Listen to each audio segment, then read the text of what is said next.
Yeah, you know what I've realized today? My girlfriend don't do shit in this house. I'm the trash taker outer. I'm the market person. She don't carry no bags. She don't get up in the middle of the night and get you nothing to drink.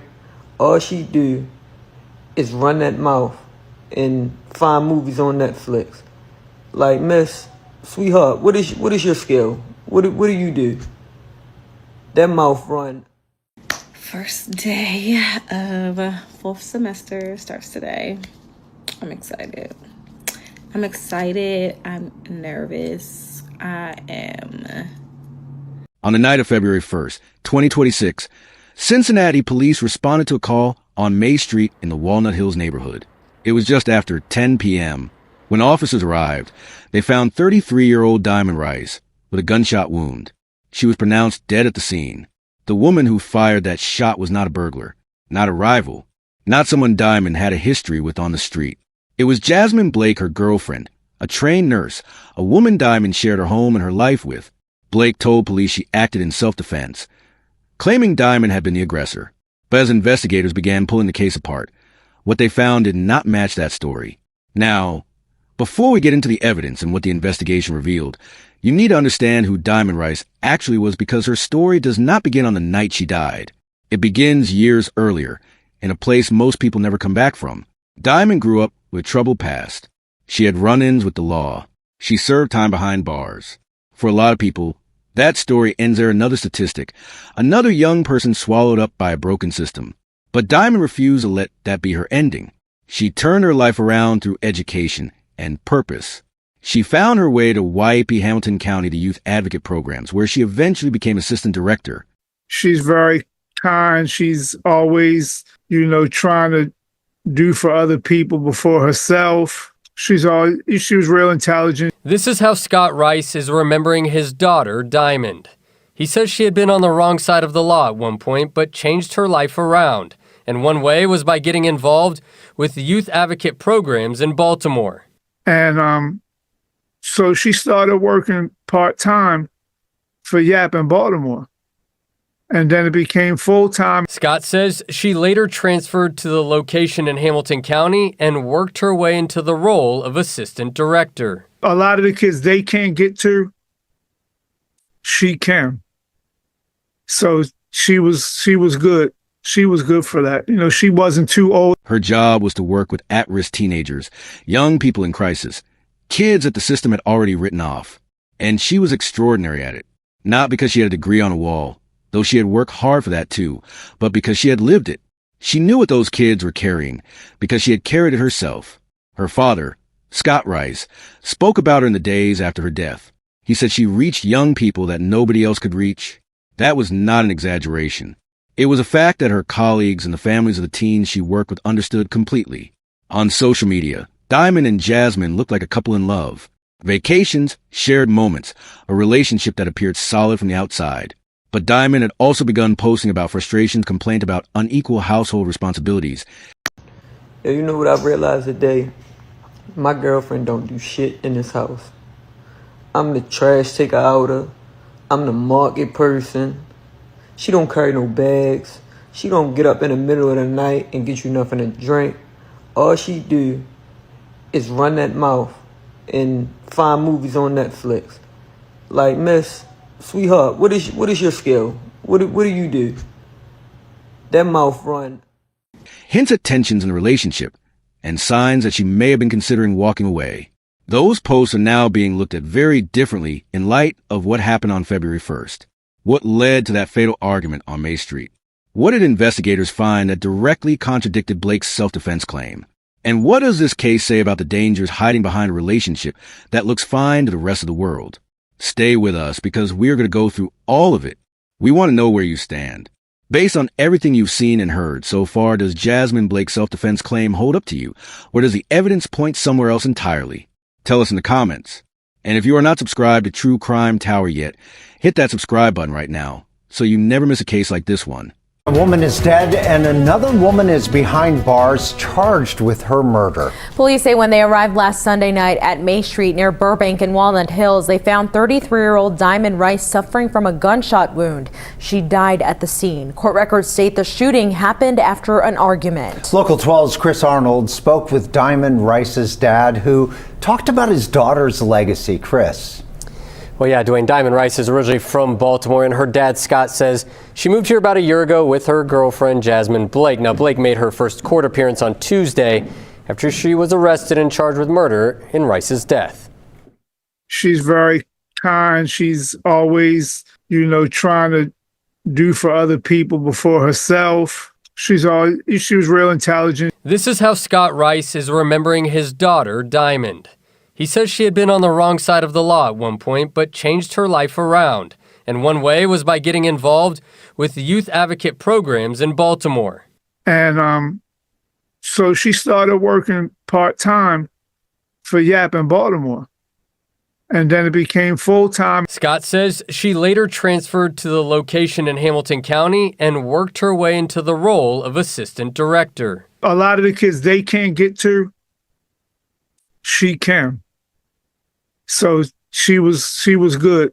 She was good for that. She wasn't too old. He says he spoke with his daughter around 8:30 last Sunday night. They had talked about a disagreement she had with the woman she was dating, Blake. At 2:30 the next morning, he got a knock on the door from police. He started being a little nervous, right? I said, is it something bad? He said, yeah. He said Diamond was killed last night. He said, it was domestic. I said, Jasmine Blake? He said, yeah. Honestly, I tried to reach out to Jasmine's mother because I know them. And I didn't get a response, but I just want answers. The Rice family has received plenty of support in the days that followed.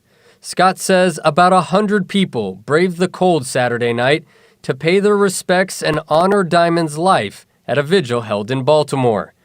Through the support comes a void left in Scott's heart. It's going to start to really, really sink in that I ain't never going to talk to her no more. That I won't be able to tell her how proud I am of her.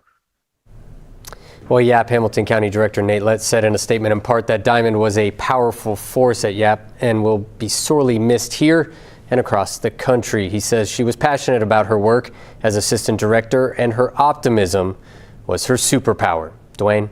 All right, Chris, thank you. By the way, Jasmine Blake remains in custody at the Hamilton County Justice Center on a $750,000 bond.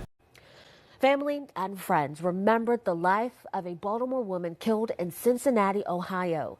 Cincinnati authorities say 33-year-old Diamond Rice died after a woman shot her Sunday night.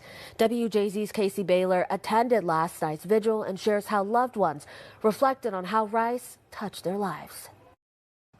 Diamond Rice's parents describe her as loving and one of the smartest people they know. They say she moved to Cincinnati, Ohio to work for a national program that saved her life here in Baltimore years ago. Saturday night's vigil took place at her grandfather's church, and it brought a large crowd. She was just a beautiful soul, taken too soon. Despite the cold, dozens of family members and friends gathered outside New Shiloh Apostolic Temple on Harford Road in Baltimore, pouring out their love for 33-year-old Diamond Rice. Rice's mother, Wanda Summons, calls her the heart of the family. A little genius. I always could talk to her. Very strong, very beautiful, resilient. Summons says her daughter lived a troubled life as a young person, though the youth advocate programs, also known as YAP, in Baltimore changed her mindset.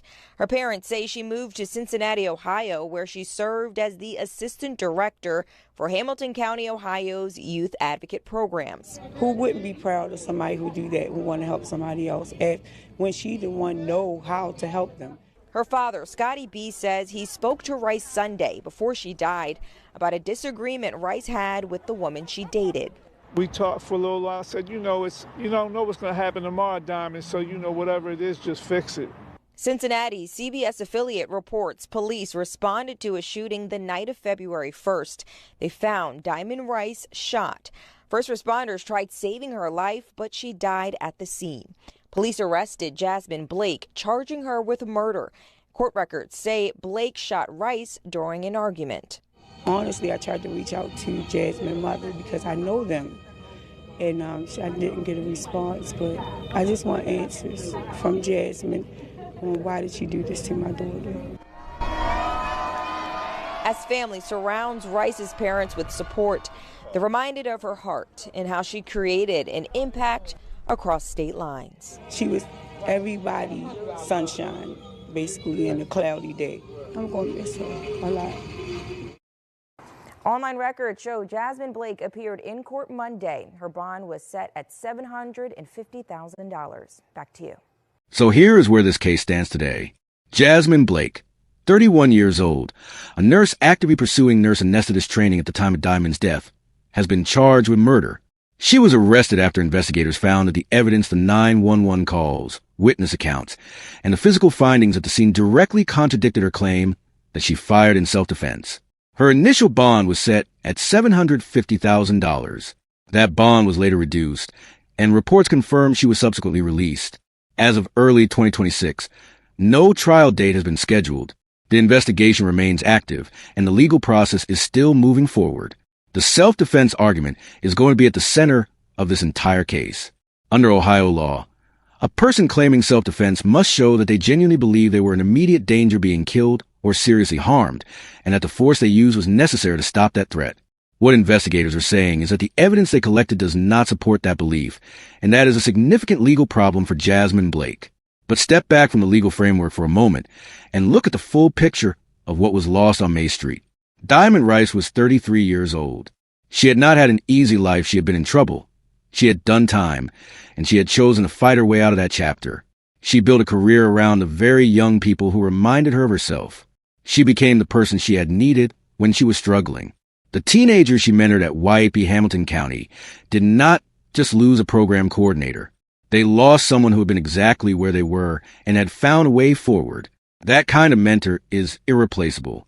You cannot replace lived experience with good intentions.